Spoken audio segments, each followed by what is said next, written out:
त्यांना नुकसान भरपाई द्यावी लागते, अवकाळीमध्ये, अतिवृष्टीमध्ये, गारपिटीमध्ये.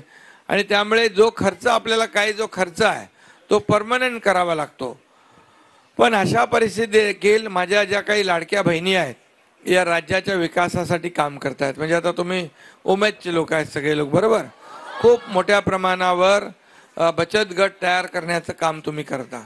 आज 60-65 लाख महिला बचत गटात आहेत आणि 84 लाख आता तो आपल्या कोटीमध्ये न्यायचा आकडा नेणार ना. आणि म्हणून ते काम आपण करताय.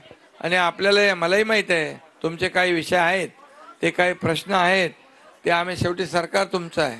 सरकार कोणाचं आहे? सगळ्या आपल्या सगळ्यांचं सरकार आहे. आणि म्हणून मला एकच सांगा, तुम्ही आता हे पैसे काय करणार? हे पैसे आता काय करणार तुम्ही? आता दर महिन्याला तुम्हाला पैसे येत राहतील. नाही, पहिले म्हणजे खर्च करणार पैसे आपल्या कुटुंबासाठी.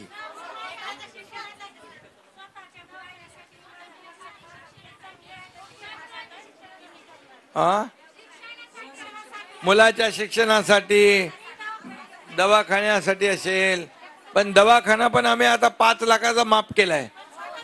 छोटं किरकोळ. मग बाळासाहेब ठाकरे आपला दवाखाना आपल्याकडे आलाय का?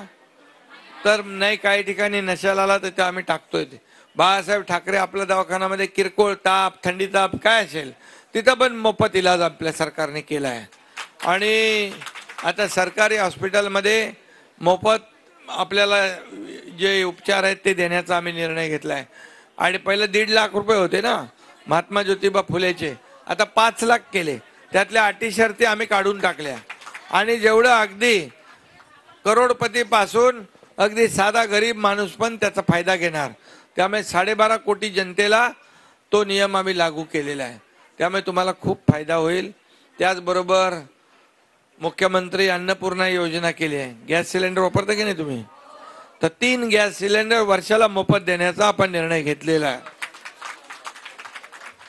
आपल्याला लागतोच ना गॅस. आता तुम्हाला गॅस दिल्यावर ते विरोधक गॅसवर आलेले आहेत.